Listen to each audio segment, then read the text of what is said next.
नमस्कार, आदाब। Crime petrol Dastak के एक और नए एपिसोड में आप सबका स्वागत है। ये एक जिंदा लाश है। मेडिकल साइंस इसे कोमा कहती है, पर ये बेजान आंखें साफ साफ कह रही हैं कि जिंदगी अब इस दुनिया में नहीं रही। पर क्या इस दुनिया में चमत्कार हो सकते हैं? क्या निकली हुई सांस पलटकर वापस आ सकती है? क्या जिंदगी एक लाश पर दोबारा दस्तक दे सकती है? कई तजुर्बेकार डॉक्टर्स और पुलिस ऑफिसर्स इस बात से इनकार नहीं करेंगे कि उन्होंने अपने करियर में कई चमत्कारी वाकये महसूस किए हैं। मुजरिम ने अपने शिकार की जिंदगी की हर बूंद निचोड़ दी होती है, लेकिन एक छोटी सी बूंद फिर जिंदगी बन जाती है और लौट आती है एक तूफान की तरह, एक सुनामी की तरह, न्याय के दरवाजे पर दस्तक देने, अपने गुनहगारों को बेनकाब करने। आज का केस कुछ ऐसा ही है, अद्भुत और चमत्कारी। फरवरी 2010, अहमदाबाद, गुजरात।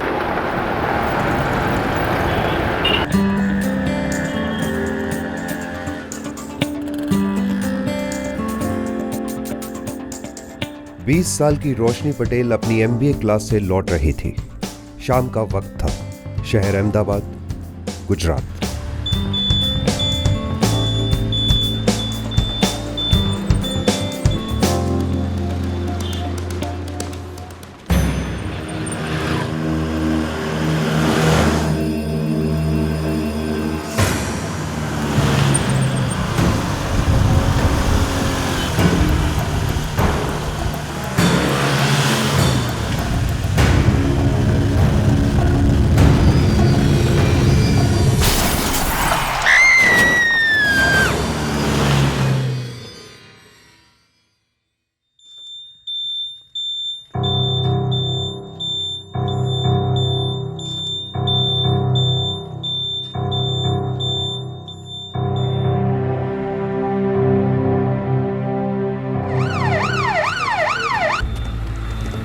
चलो हटो, चले पीछे पीछे पीछे हो जाओ, चलो। सर, सांस लगभग नहीं है। मतलब जिंदा है। एम्बुलेंस कहाँ है? आती होगी सर। सर, लड़की का नाम है रोशनी पटेल, दीपराज फ्लैट्स, चाणक्यपुरी, और फोन नंबर है। वालों को इन्फॉर्म करो जल्दी। जी साहब।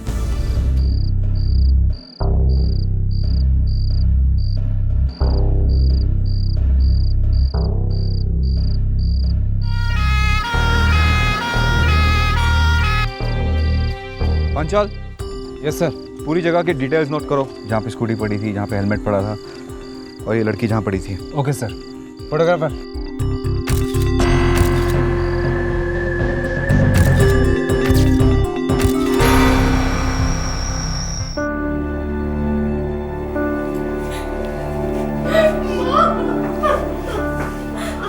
हादसे के बारे में सुनते ही रोशनी पटेल का पूरा परिवार अस्पताल पहुंचा। जी इंस्पेक्टर साहब, रोशनी मेरी बेटी थी। कहाँ से आ रही थी? एमबीए कॉलेज से। चाणक्यपुरी आपके घर लौट रही थी? हम लोग चाणक्यपुरी में नहीं रहते, हम लोग कलोल में रहते हैं। और जैसे इस हादसे के बारे में खबर मिली, मैं और मेरा बेटा जीतू सीधे यहाँ आ गए। रोशनी चाणक्यपुरी में मेरी बहन आयशा के साथ रहती थी। मेरे साथ। जी, वो कलोल से कॉलेज दूर पड़ता है। कौन सा कॉलेज? श्यामलाल आनंद कॉलेज, उस्मानपुरा में। हमारे घर से ज़्यादा दूर नहीं है।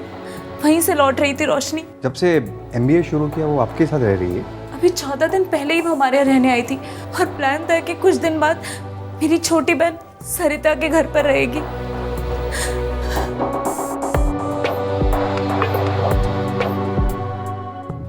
रोज इसी वक्त लौटती थी? जी हाँ, वो टाइम की बिल्कुल परफेक्ट थी। सुबह टाइम पर वो घर से निकलती थी और शाम में टाइम पर ही घर वापस आती थी। बाय दीदी, बाय जीजू।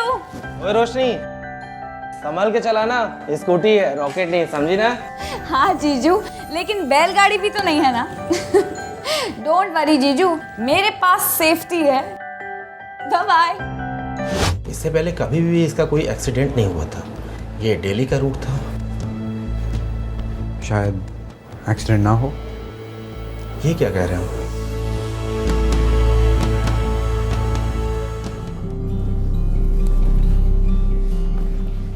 देखिए, पेशेंट की हालत बहुत ही क्रिटिकल है। 12 घंटे तक हम कुछ नहीं कह सकते।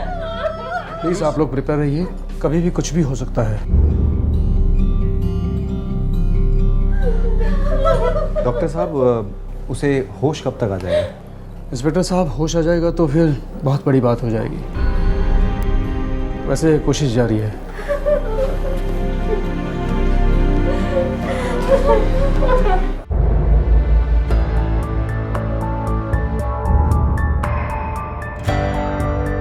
सर, जिसने हमें फ़ोन किया था उससे बात हुई। क्या बोला? सर, उसने कहा कि कोई नहीं था आसपास, और जितने भी लोग बाद में आए वो सब यही कह रहे थे कि किसी ने कुछ नहीं देखा। लेकिन जो हुआ वो बहुत अजीब है। स्कूटी लड़की से कम 15 मीटर की दूरी पर थी।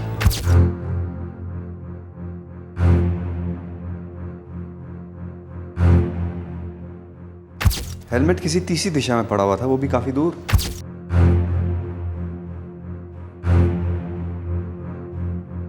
ज़बरदस्त एक्सीडेंट होगा सर, तभी तो लड़की स्कूटी से इतनी दूर जा गिरी। अगर इतना जबरदस्त फटका पड़ा होता तो लड़की के शरीर में भी घाव गहरे होने चाहिए थे।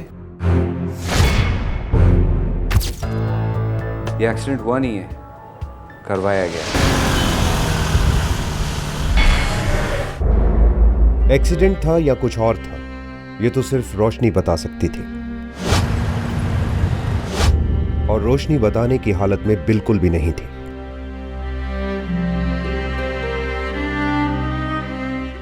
देखिए, अभी के लिए हम इसे एक्सीडेंट केस मान के चल रहे हैं। अगर कुछ और है तो आपको इन्फॉर्म कर देंगे। सर कुछ और क्या हो सकता है? और भला मेरी बहन की किसी से क्या दुश्मनी होगी? प्यार हो सकता है। नहीं, ऐसा नहीं हो सकता। मैं अपनी बहन को अच्छी तरह से जानती हूँ, वो मुझसे बहुत क्लोज है। अगर ऐसी कोई बात होती तो वो मुझे ज़रूर बताती। सॉरी, पेशेंट को अभी तक होश नहीं आया है। ब्रेन हेमरेज होने के कारण पेशेंट कोमा में जा रही है।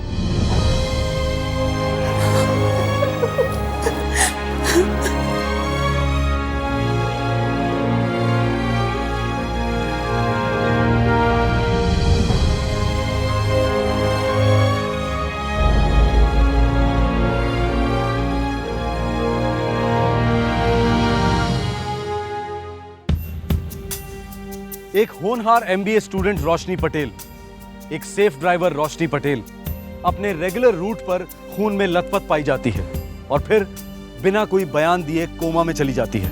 इस हादसे का कोई चश्मदीद गवाह नहीं था। केस एक्सीडेंट का रजिस्टर होता है, लेकिन इसके डिटेल्स एक्सीडेंट के बिल्कुल नहीं लगते थे।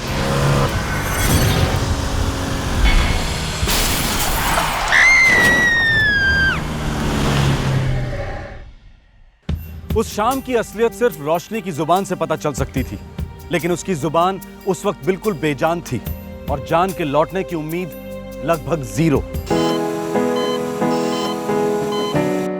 रोशनी 24 फरवरी 2010 को कोमा में गई।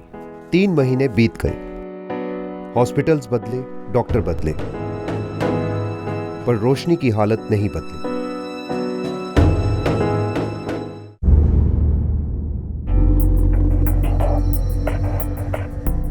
हाँ पंचाल, बोलो। सर, 3 महीने से वो लड़की कोमा में है। अब क्या रिकवरी होगी? शायद नहीं होगी। अब इस केस को भी कोमा में नहीं रख सकते ना। क्लोज कर दो केस को। ओके सर, मैं एनसी रजिस्टर करता हूँ। Accident case undetected. ठीक है।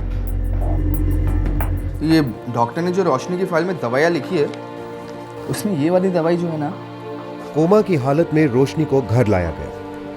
अब उसकी माँ, भाई और बहनें उसकी देखभाल करने लगे। दुनिया भर में पापी लोग पाप करके मजे में घूम रहे हैं, और भगवान ने मेरी बेटी के साथ ये क्या कर डाला।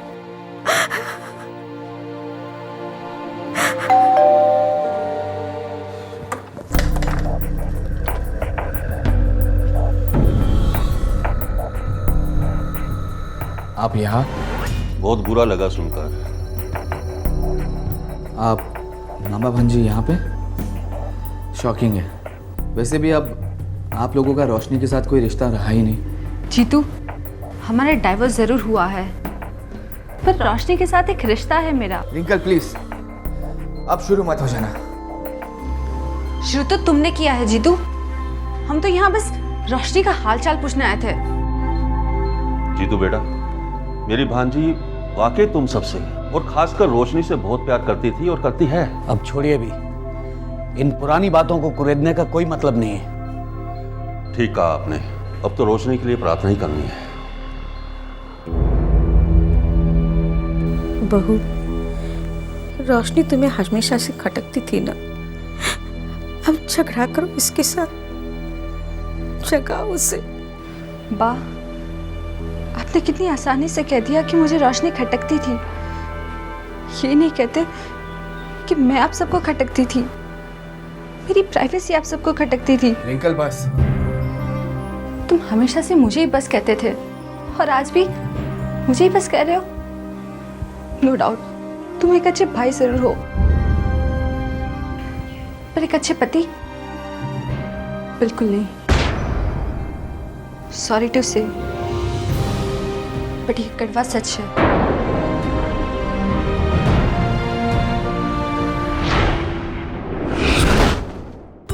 रोशनी ना तो बच्ची है, ना मैं उसकी नौकरानी हूँ, फिर मैं उसका सारा काम क्यों करूँ? रिंकल तुम ऐसे बात नहीं कर सकती। ओके, ऐसे बात नहीं करूंगी, पर मैं तुम्हारी बहन का काम भी नहीं करूंगी। भाभी, अगर आपको घर का काम नहीं करना है तो आप मत कीजिए, लेकिन आप मुझे सब में मत घसीटिए प्लीज। हेलो स्वीटी, तुम्हें इसमें बीच में क्यों नहीं लाऊं? तुम्हारे हिस्से का सारा काम आप मुझ पर थोप देती है। क्या गलत कर रही हूँ मैं? भैया, आप कुछ बोलिए ना। रिंकल, अगर तुम थोड़ा ज्यादा काम कर लोगी तो तुम पे कोई आसमान ही टूट पड़ेगा। एग्जैक्टली, तुम्हारी छोटी बहन छोटे छोटे काम भी करेगी तो उसकी नाजुक उंगलियां टूट नहीं जाएगी। बिगाड़ कर रखा है तुम सबने इसे। रिंकल, तुम हद से ज्यादा बोली हो, अब एक शब्द भी बोला ना तो। क्यों ना बोलूं? इस घर में मेरी कोई औकात नहीं है क्या? अगर तुम्हें इस घर से इतनी प्रॉब्लम है तो तुम चली क्यों नहीं जाते? Please leave.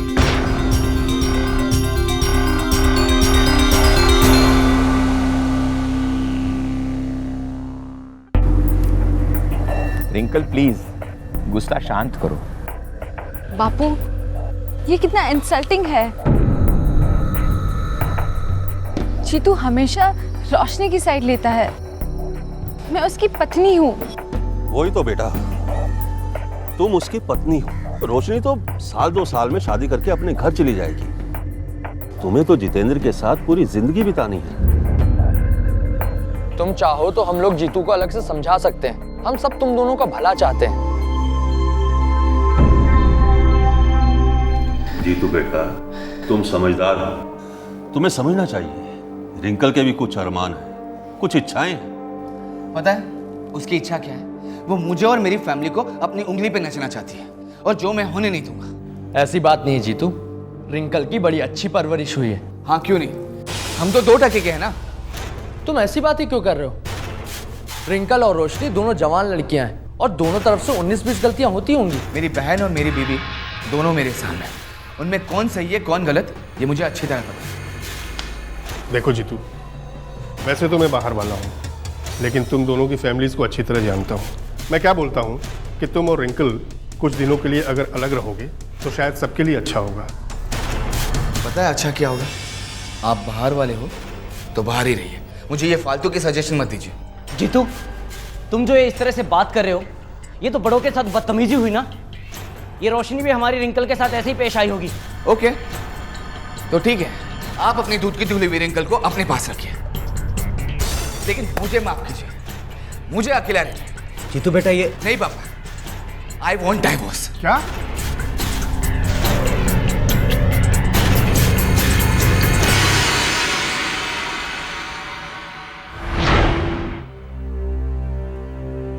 जय श्री कृष्ण। जय श्री कृष्ण माँ। जय श्री कृष्ण।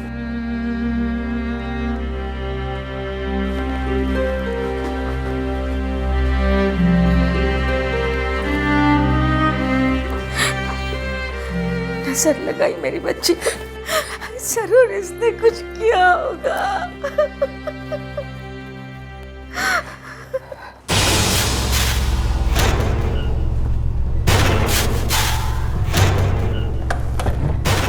अक्सर लोग गुस्से में अपने दुश्मनों का बुरा चाहते हैं, उन्हें बद्दुआएं देते हैं, लेकिन रोशनी की हालत ऐसी हो गई थी कि कोई जानी दुश्मन भी ऐसा नहीं चाहेगा। अब सवाल ये उठता था कि रोशनी के साथ जो कुछ हुआ था, क्या ये सिर्फ बदनसीबी थी या फिर कोई बद्दुआ जिसने एक खतरनाक साजिश का रूप ले लिया था।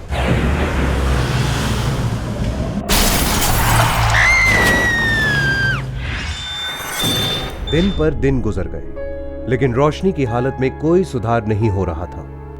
टकटकी लगाए एक जिंदा लाश के जैसे वो बिस्तर पर कोमा की हालत में पड़ी हुई थी।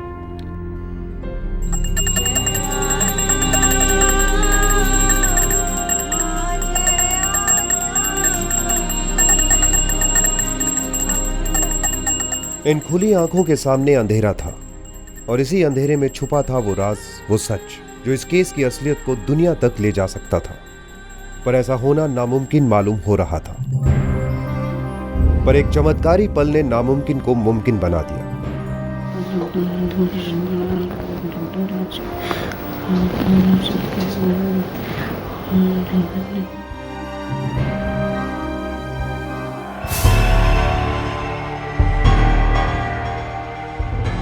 रोशनी, रोशनी, रोशनी, अजय सुनते हो? जीतू, सब जन यहाँ आ जाओ।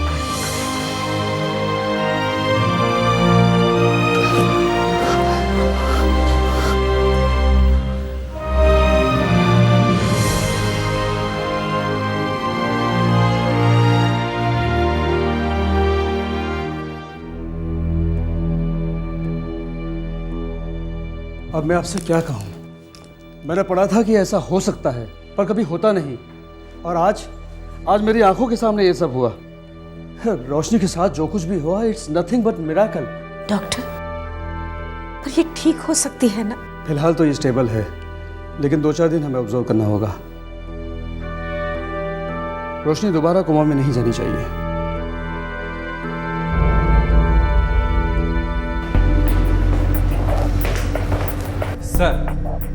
सर वो रोशनी पटेल एक्सीडेंट केस क्लोज किया था ना हमने। क्या हुआ? सर लड़की को होश आ गया। ओह, स्टेटमेंट कब ले सकते हैं? सर कल से पहले नहीं।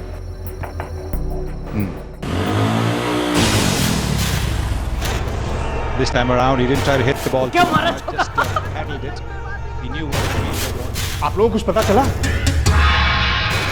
जीतू की बहन कोमा से बाहर आ गई है। शुभ बात करो सर। सच में? सच में।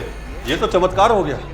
चलो बधाई देकर आते हैं। अबे रेवे दोनों मोटा भाई, अभी हमें उन लोगों से कोई लेना देना नहीं है और अपनी रिंकल भी उस जीतू को भूल चुकी है। हाँ वो बात भी है, अपनी रिंकल के साथ जीतू ने गलत किया था। याद करो रोशनी, अपने दिमाग पर थोड़ा जोर डालो प्लीज। तुम स्कूटी पर थी, अपने कॉलेज से घर लौट रही थी। सोचो सोचो प्लीज।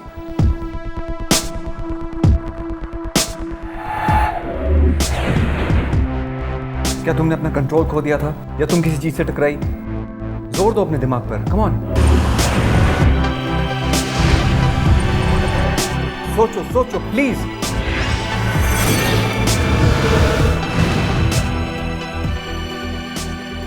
अपने दिमाग पे थोड़ा जोर दो।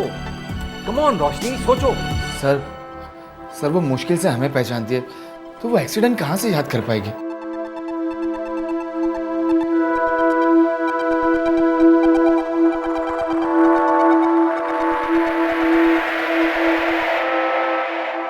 नसीब के बंदर ने एक और गुलाटी मारी। रोशनी कोमा से बाहर तो आ गई थी, पर उसकी याददाश्त मानो साफ हो गई थी। 3 महीने कोमा में रहने के बाद होश आया है, यही सबसे बड़ी बात है। लेकिन ब्रेन हेमरेज हुआ, इसलिए मेमोरी लॉस मोस्ट नेचुरल है। डॉक्टर साहब, कोई ना कोई इलाज तो होगा ना? इलाज है, और इलाज हमने शुरू भी कर दिया है। लेकिन इलाज बीमारियों के लिए होता है, चमत्कारों के लिए नहीं। मैं कोई चमत्कार नहीं कर सकता, और अगर चमत्कार होता भी है तो मैं उसे रोक नहीं सकता।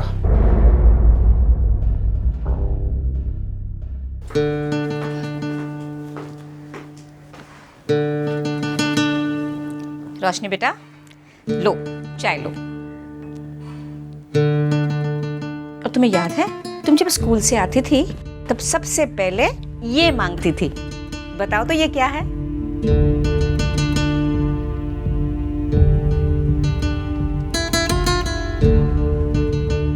बेटा खाकरा है। तुम्हें पसंद है ना? तुम्हें तो अचार भी बहुत पसंद है बेटा। याद है तूने पहली बार वो स्कूटी जब भैंस में ठोकी थी?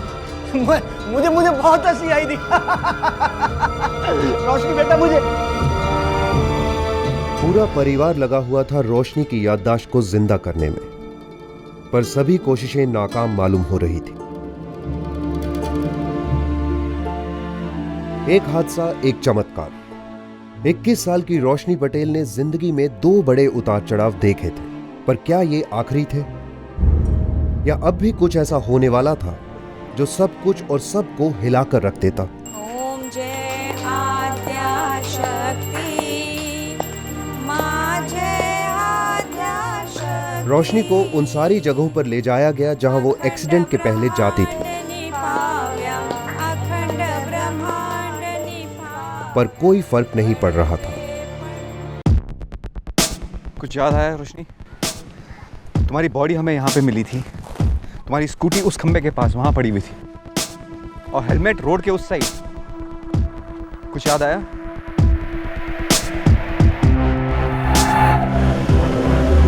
तुम्हारी गाड़ी स्किड हुई थी क्या? या तुम किसी गाड़ी से टकराई थी? किस तरफ से आ रही थी गाड़ियां?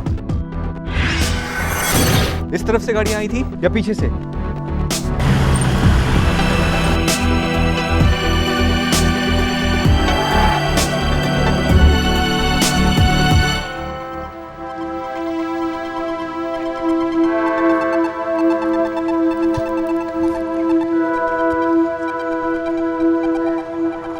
एक साल बीत गया। हादसे के बाद 3 महीने का बेजान कोमा, और कोमा के बाद 9 महीने की बेजान याददाश्त। तकदीर शौक पर शौक देती जा रही थी। ऐसा लग रहा था मानो रोशनी चलती फिरती लाश बनकर रह जाएगी, लेकिन हुक्म का इक्का अभी आना बाकी था।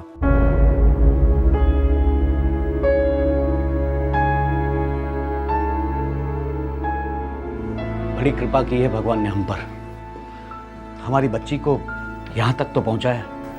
मैं तो भगवान से यही कहूंगी कि जैसे पहले थी वैसे ही बना दे मेरी बच्ची को। ऊपर वाला परीक्षा ले रहा है हमारी और हमारी बेटी की।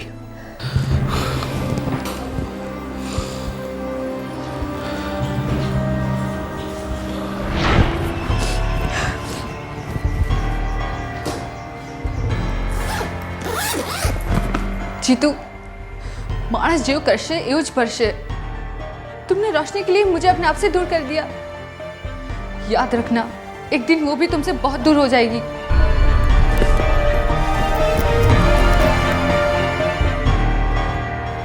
और हाँ, जितना मैं तड़पी हूं उससे ज्यादा रोशनी तड़पेगी, वादा है।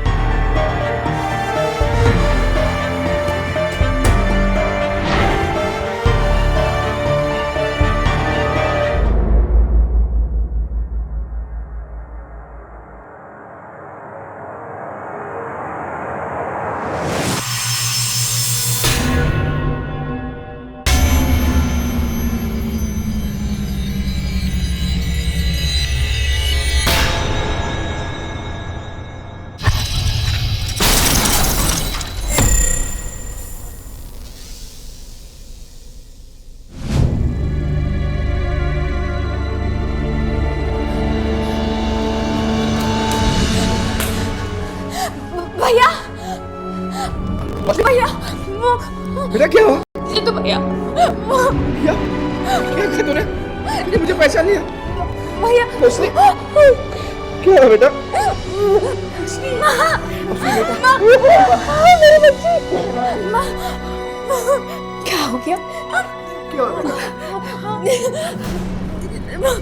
तुम्हें सब कुछ याद आ गया? ऐसे सीन्स हमने फिल्मों में अक्सर देखे हैं, लेकिन ये फिल्म नहीं, हकीकत थी। अहमदाबाद की MBA स्टूडेंट रोशनी पटेल 3 महीने कोमा और 9 महीने बिना याददाश्त के रहने के बाद अब पूरी तरह से नॉर्मल हो गई थी। रोशनी ने पुलिस को बताया कि क्या हुआ था जब 24 फरवरी की शाम को वो अपनी स्कूटी पर कॉलेज से लौट रही थी। Ring road. हाँ, मैं रिंग रोड से आ रही थी। Correct, ring road. तुम्हारे रूट पे पड़ता है। जी, उस दिन भी मैं रिंग रोड से भुयंग देव रोड की तरफ जा रही थी।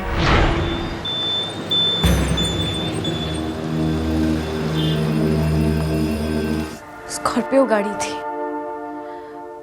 मुझे लगा शायद ऐसे ही पास आ रही है, पर धीरे धीरे और पास आने लगी, और पास। मुझे बहुत टेंशन हो रही थी।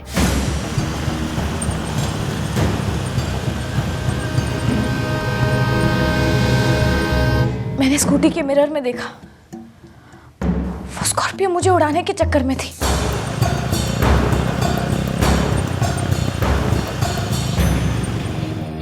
मैंने तुरंत एक्सेलरेट किया।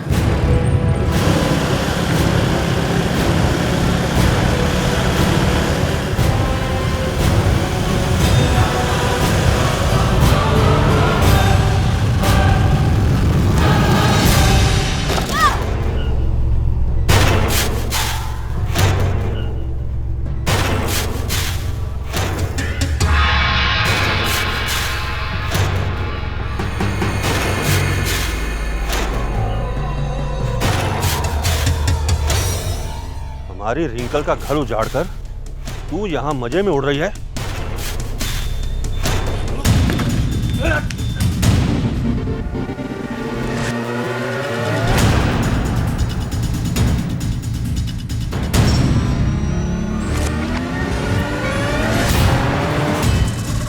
कि मुझे जोड़ दो, मुझे मत मारो, लेकिन उन्होंने मेरी एक नहीं सुनी माँ, नहीं सुनी। माँ प्लीज, मैं कसम खाती हूँ, मैंने रिंकल भाभी का कभी बुरा नहीं चाहा। चाहने से क्या होता है? तूने तो किया, बुरा किया। रिंकल और जीतू कितने खुश थे, तूने उन दोनों का तलाक करवा दिया। नागिन है तू, नागिन। मैंने कुछ नहीं। सरिया था शायद कोई लोखंड का।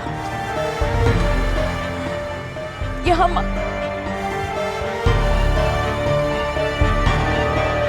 लगता है ठीक हो गया। हाँ बेटा, अब पूरी तरह से ठीक हो गया है। कमाल है, इतनी जोर से मारा था माँ, एक रात में ही ठीक हो गया। एक रात में कहाँ बच्चा? अच्छा, 2-3 रातों से बेहोश हूँ क्या मैं? हाँ रोशनी, ऐसा ही समझ ले। हम भी ये 1 साल को 2-3 दिन ही समझ लेंगे। क्या 1 साल? कलोल पुलिस स्टेशन को इन्फॉर्म करो, चारों को हिरासत में लो। Okay sir.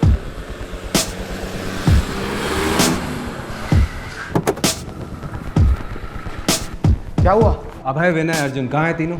यहाँ नहीं रहते। आपके क्या लगते हैं? साले लगते हैं मेरे। अंदर की तलाशी लो। अरे अरे, रिंकल के सभी मामा फरार हो चुके थे। जब से उन्हें पता चला था कि रोशनी कोमा से निकली है, तब से वो भाग खड़े हुए थे। तब भी उन्हें भरोसा था कि वो कोमा से बाहर कभी नहीं आएगी। इस कातिलाना हमले के बाद रोशनी की सुनने की ताकत काफी कम हो चुकी है। बहुत धीरे धीरे वो अपनी बिखरी जिंदगी बटोर रही है। रोशनी की मां पूरी आस्था और भक्ति के साथ ऊपर वाले की शुक्रगुजार है। उसने एक नहीं बल्कि 2 चमत्कार कर दिखाए। रोशनी चाहती है कि उसके गुनहगारों को सजा हो, कड़ी से कड़ी सजा हो। नमस्कार, आदाब। क्राइम पेट्रोल दस्तक में आप सभी दर्शकों का एक बार फिर से स्वागत है।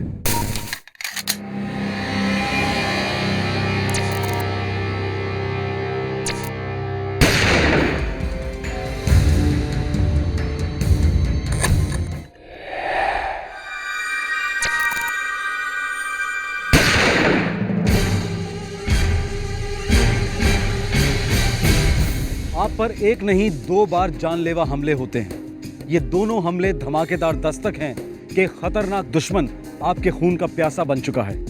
आपका खौफ 10 गुना बढ़ जाता है अगर आपको ये नहीं पता कि दुश्मन कौन है और दुश्मनी क्यों है। अप्रैल 2011, नई दिल्ली।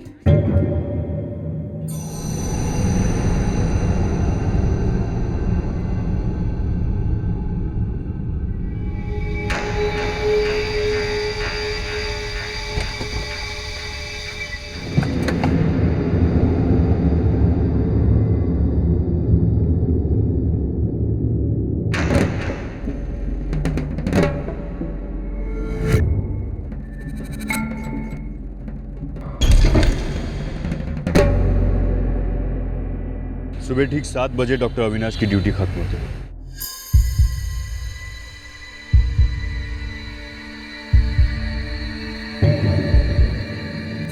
वो वहां से चलता हुआ आएगा।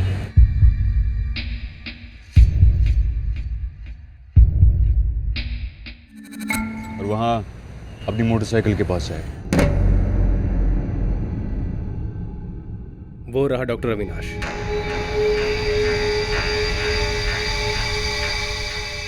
सुबह के टाइम यहाँ इतनी भीड़ भाड़ नहीं होती।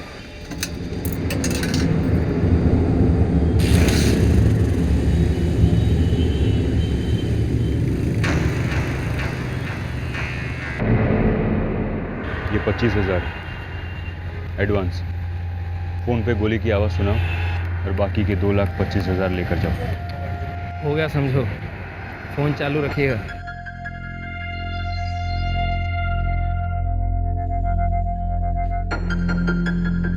कल सुबह इस वक्त तक डॉक्टर अविनाश इस दुनिया में नहीं होना चाहिए।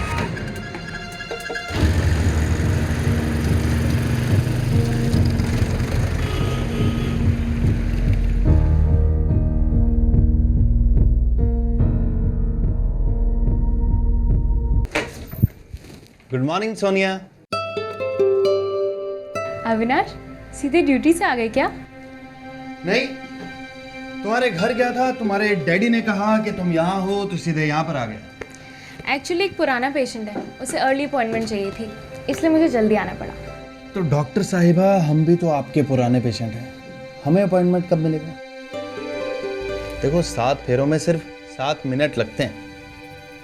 अविनाश, एक दूसरे को हम 15 सालों से जानते हैं, बहुत अच्छे से समझते भी हैं, तो फिर इन 7 फेरों से क्या बदल जाएगा? फर्क तो पड़ेगा सोनिया जी।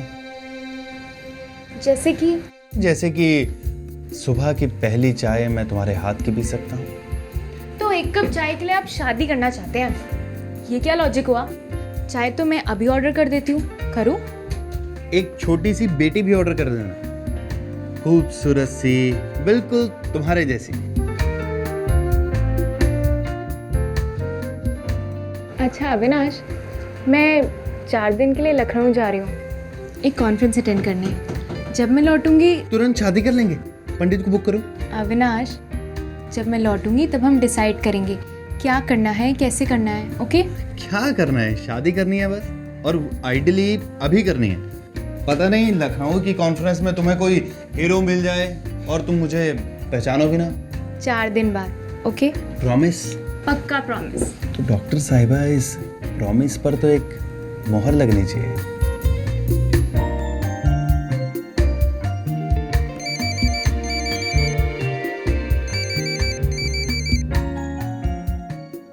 हेलो, हाँ आप उन्हें बिठाइए, मैं भी बुलाती हूँ।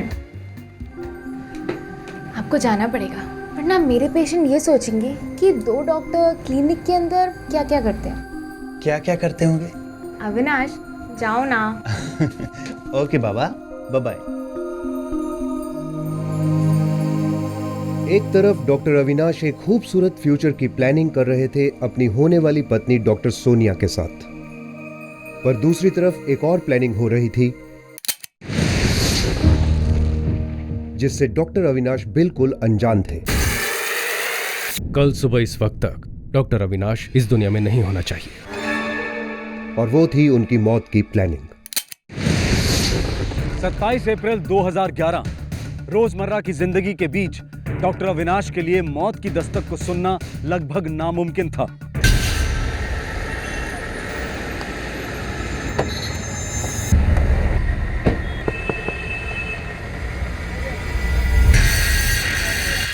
हेलो, मनीष जी का नंबर है इसमें। घोड़ा दबाने से पहले उनको फ़ोन करियो। गोली की आवाज़ सुनना चाहते हैं। सुना दूंगा।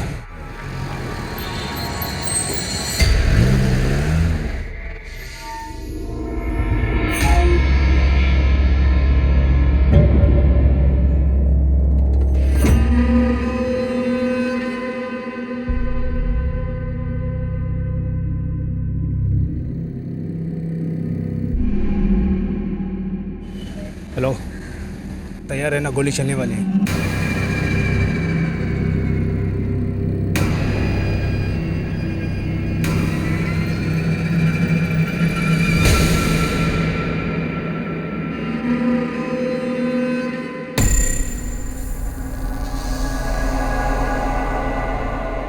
और पहली गोली मैं चलाऊंगा। अगर मैं चूक गया ना तो तू चलाना दूसरी। ठीक है। मारना गन जाम हो गई। गोली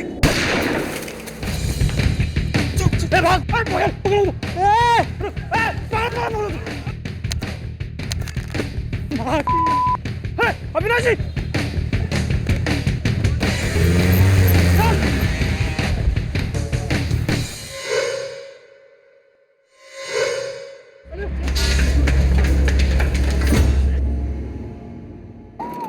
और पुलिस को भी फौरन सारी जानकारी दी गई।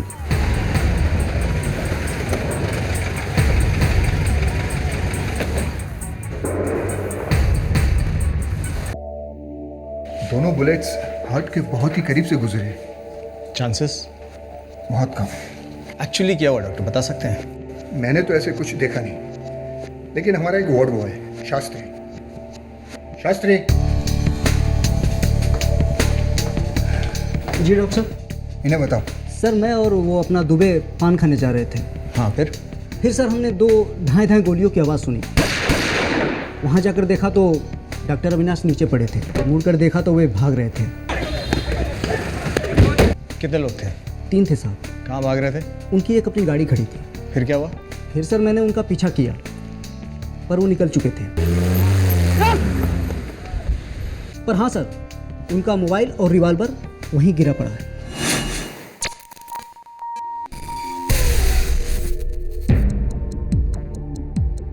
सेल फोन अभी भी एक्टिव है। इस मोबाइल की हमें ज़रूरत पड़ेगी, सर्वेलेंस के लिए भेज। देसी रिवॉल्वर है, 5 गोलियां लोडेड है।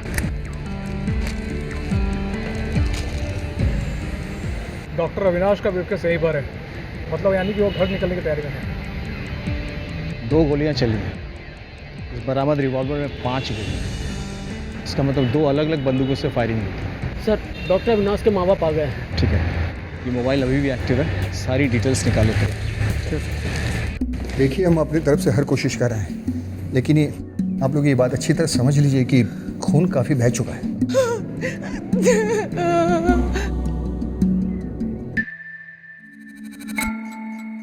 डॉक्टर साहब, साफ साफ बताएं बात क्या है? जी अरे जल्दी से बताइए बात क्या है? Excuse me. अनु संभाले अपने आप को। अनु प्लीज संभालो।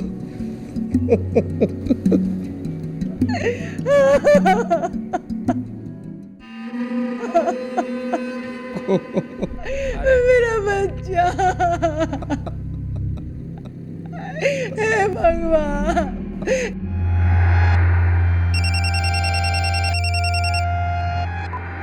Hello Manish ji, Paresh. Good news सुनाओ परेश। अरे डॉक्टर अविनाश सीरियस है, नहीं बचेगा। क्या मरा नहीं? अरे तुम लोग गोलियां चला रहे थे या मजाक कर रहे थे? अरे मनीष जी, हमारी गोली हमेशा काम कर जाती है, टेंशन मत लीजिए आप। और मैं भी पैसा तब देता हूँ जब काम खत्म होता है, जब मरेगा तब आना। मरेगा, थोड़ी देर में मरेगा। कौन था ये शख्स जिसे डॉक्टर अविनाश से इतनी गहरी दुश्मनी थी, और गोलियों की आवाज वो क्यों सुनना चाहता था? ऐसा भी क्या हुआ था उन दोनों के बीच? मेरे बेटे की किसी से क्या दुश्मनी हो सकती है? किसी से कोई बैर नहीं, लेकिन फिर भी मुझे हमेशा उसके लिए डर लगा रहता था। इकलौता है, सब उसके जान के पीछे पड़े हुए हैं। सब कौन है? कोई जो उसे मार डालना चाहता है। मतलब इससे पहले भी मारने की कोशिश की गई है? 2 बार। कब? कहाँ? देखिए, हम लोग गाजियाबाद से हैं। अविनाश ने अपनी फिजियोथेरेपी की ट्रेनिंग वहीं ली थी। अच्छा, ये पहला हमला कब हुआ था? जुलाई 2009 में।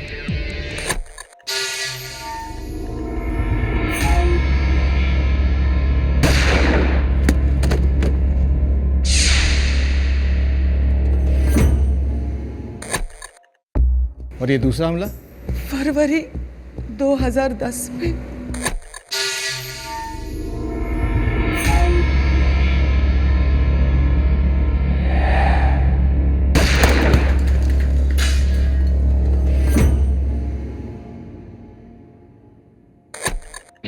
ये डॉक्टर सोनिया कौन है?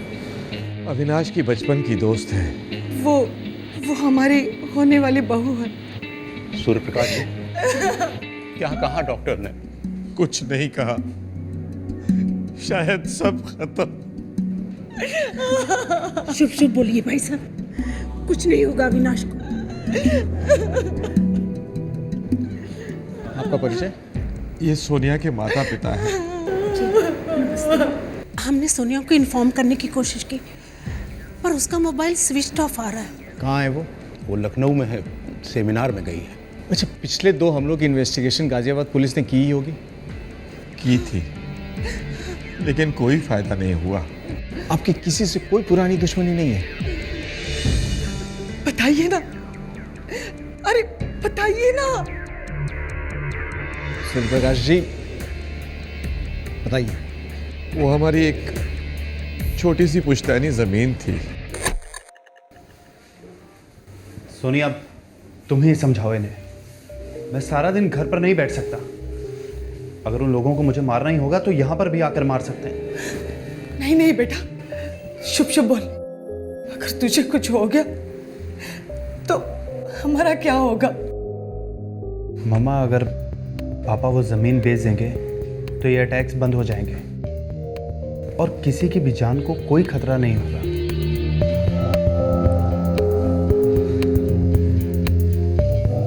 सुना आपने वो क्या कह रहा है? जो भी कीमत मिलती है ले लीजिए, नहीं चाहिए हमें वो मनहूस जमीन। मनहूस मत कहो उसे। अरे वही तो एक चीज है जो हम अविनाश के लिए छोड़कर जा सकते हैं। अरे अविनाश ही नहीं रहेगा तो वो जमीन का करेगा क्या? लेकिन आप समझते क्यों नहीं? देखिए पापा, प्लीज आप गलत मत समझिए, लेकिन अविनाश और मैं दोनों डॉक्टर हैं, अच्छा खासा कमा लेते हैं, सब कुछ अच्छा चल रहा है और आगे भी सब कुछ अच्छा ही चलेगा। लेकिन भगवान ना करे, अगर अविनाश को कुछ हो गया तो आप लोगों के साथ मैं भी। नहीं नहीं बेटा, नहीं। पापा प्लीज।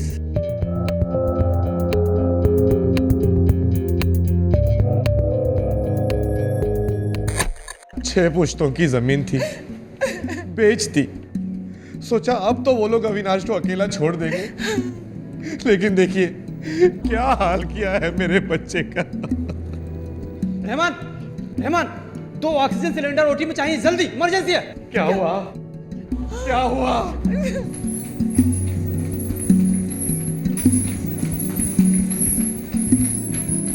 क्या हुआ? क्या हुआ डॉक्टर साहब? मेरा अविनाश ठीक है ना? सब ठीक है, सब ठीक है। अब चिंता मत कीजिए। उसे कुछ हुआ तो नहीं? आप बताइए। आप प्लीज बैठिए। डॉक्टर साहब बैठिए, ठीक है? बैठिए। अविनाश ठीक है ना? अविनाश ठीक है ना डॉक्टर साहब? प्लीज डॉक्टर साहब बताइए, अविनाश ठीक है ना?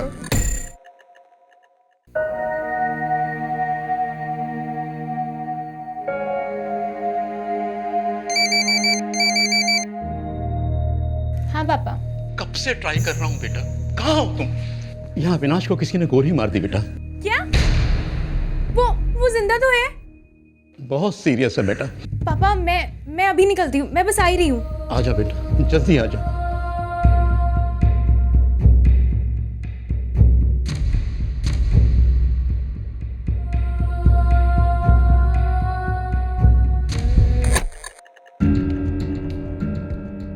सर ये सिम कार्ड 2 दिन पहले ही खरीदा गया था। सारे कॉल ट्रेस हो गए? जी हाँ सर, लेकिन इससे जितने भी कॉल किए गए हैं सारे के सारे नंबर स्विच ऑफ हैं। सिम कार्ड कहाँ का है? गाजियाबाद का सर। डॉक्टर अविनाश गाजियाबाद के, उनके ऊपर जो 2 हमले हुए वो भी गाजियाबाद।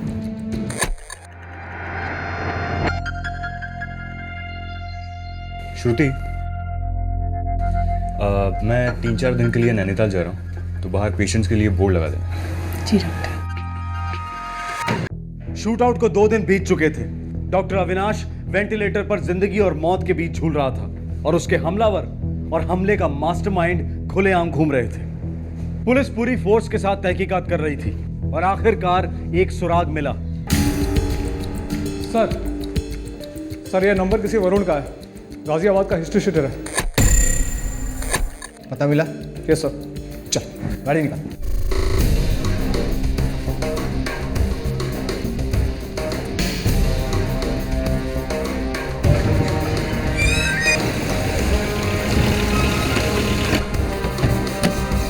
वो रहा।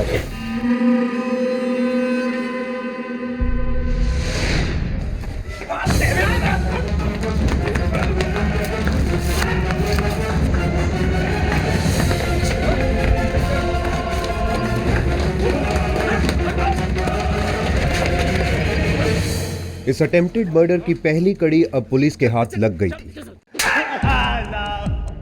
साहब मुझे बोला गया था ये काम करने के लिए। क्या बोला? किसने बोला? अरे साहब बोला एक काम है, एक नए लड़के चाहिए। ये बनारस चाहिए।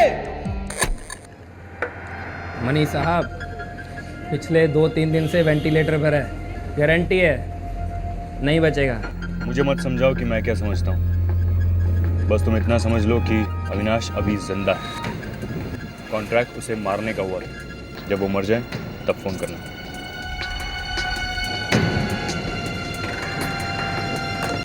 खा ले बेटा परेश, हमें झेलने के लिए तुझे बहुत ताकत की जरूरत पड़ेगी।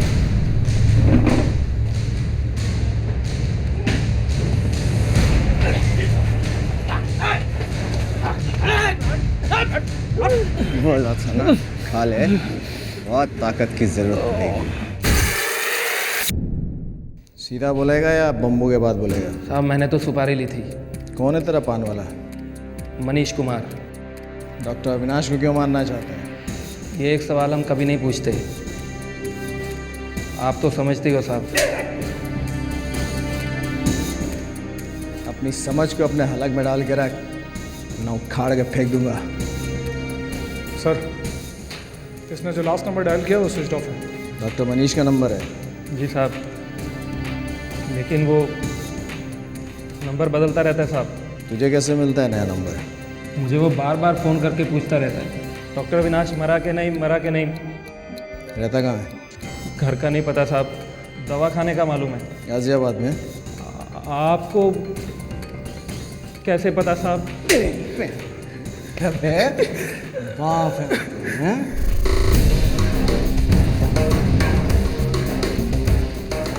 मनीष कुमार।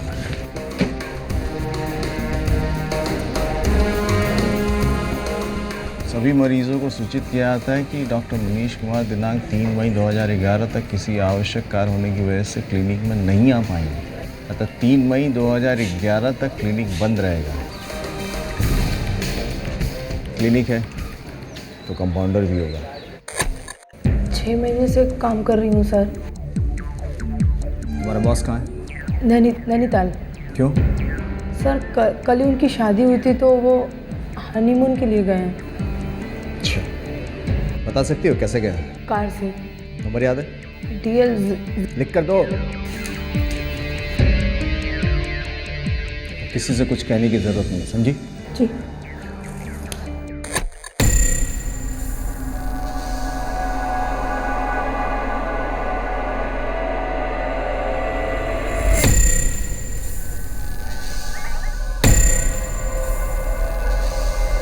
डॉक्टर साहब कैसा है अविनाश? पहले से बेटर है, शायद out of danger. Thank you doctor. Excuse मी।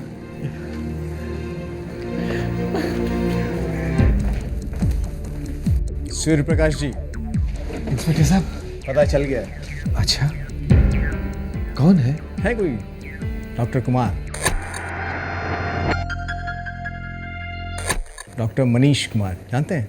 नहीं, मैं किसी डॉक्टर मनीष कुमार को नहीं जानता। शायद आप जानते हैं। जी। कौन है और आपके दामाद को मारने की कोशिश क्यों कर रहा है?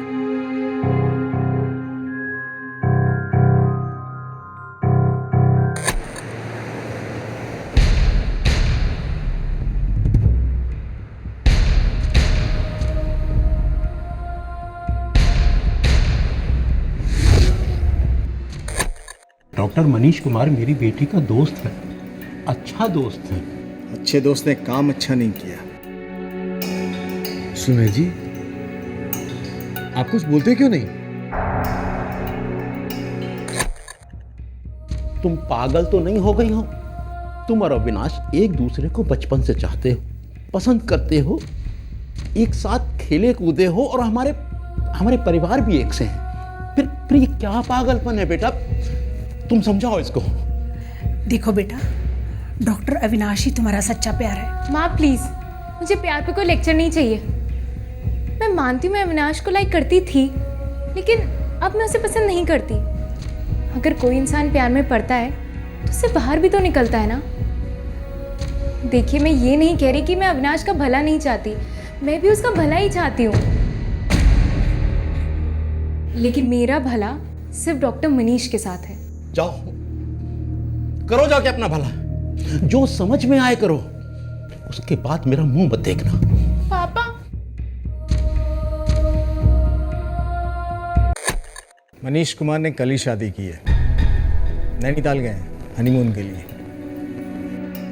लेकिन इंस्पेक्टर साहब, मेरी बेटी सोनू तो लखनऊ में है। सेमिनार में गई थी और वो किसी भी वक्त यहाँ पहुंच सकती है। वो यहाँ नहीं पहुंचेगी सुमेर जी, क्योंकि आपकी बेटी कुछ ज्यादा ही पहुंची हुई है। हमें यह लगता है कि डॉक्टर अविनाश को मारने की कोशिश में डॉक्टर मनीष कुमार और डॉक्टर सोनिया, यानी कि आपकी बेटी भी शामिल है।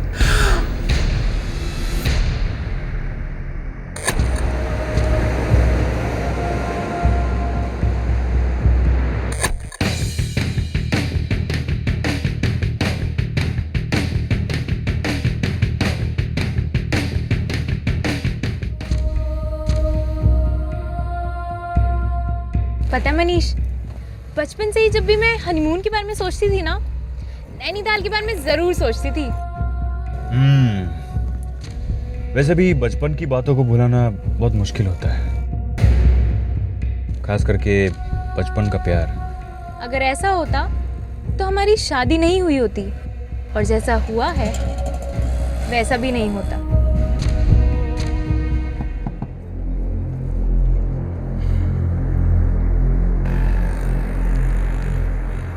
डॉक्टर कुमार जी, आपके साथ डॉक्टर सोनिया। दोनों डॉक्टर्स के होश उड़ गए। सभी क्रिमिनल्स की तरह उन्हें भी लगा था कि वो कभी नहीं पकड़े जाएंगे, लेकिन सुरागों की एक चेन बन गई थी जिसने पुलिस के दरवाजे पर दस्तक दी और उन्हें नैनीताल पहुंचा दिया। जो मोबाइल फोन हमलावर के हाथों से गिर गया था, वो मोबाइल फोन इस केस का सबसे अहम सुराग और सबूत साबित हुआ। पहले भी 2 बार अटैक्स करवाए थे अविनाश पर, लेकिन फेल हो गए। इस बार गोलियों की आवाज के साथ साथ उसकी चीख भी सुनना चाहते थे हम। दोनों परिवार दंग रह गए। अविनाश पर हुए पहले 2 हमले भी इसी डॉक्टरी जोड़े ने करवाए थे। मुझे ज़मीन की प्रॉब्लम के बारे में पता था, मैंने सोचा उसी के बहाने आप अपने बचपन के दोस्त का मर्डर करेंगे, राइट? तो उसके लिए मरवाने की क्या जरूरत थी? तुम रिश्ता तोड़ देती, हमसे बोलती, अपने माता पिता से कहती। आपको क्या लगता है मैंने कोशिश नहीं की? मजाक कर रही हो ना? नहीं अविनाश, मैं सीरियस हूँ। कौन है वो? है कोई, मगर तुम नहीं हो अविनाश। कि मेरी बेस्ट विशेस हमेशा तुम्हारे साथ ही रहेंगी। मेरे लिए औरत मतलब सिर्फ तुम हो सोनिया, बचपन से। ये बचपन नहीं है अविनाश, प्लीज समझने की कोशिश करो। समझने की कोशिश तुम करो सोनिया। ये दुनिया इधर की उधर हो जाए, लेकिन हम दोनों एक दूसरे के लिए बने हैं। हमारी शादी होगी, बच्चे होंगे, हम एक साथ बूढ़े होंगे, जैसे एक साथ बड़े हुए। कौन है वो? डॉक्टर है ना? बताओ सोनिया, बताओ। बताया तुमने? नहीं, लेकिन वो जाने बिना रहेगा भी नहीं। वो रहेगा ही नहीं। What? और कोई चारा ही नहीं था। जो मनीष ने सजेस्ट किया वही ठीक लगा।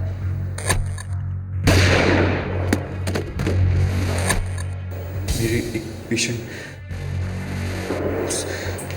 सुपारी लेने वाले को जानते थे। पहली बार में ही हो जाता, लेकिन नहीं हुआ।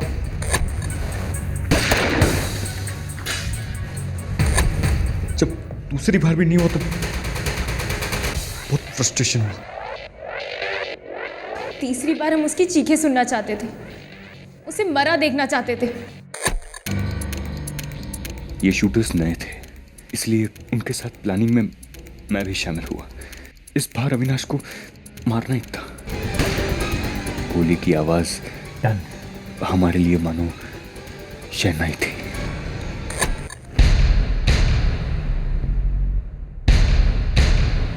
सर, डॉक्टर अविनाश को होश आ गया है, वो स्टेटमेंट देने की हालत में है। चलो।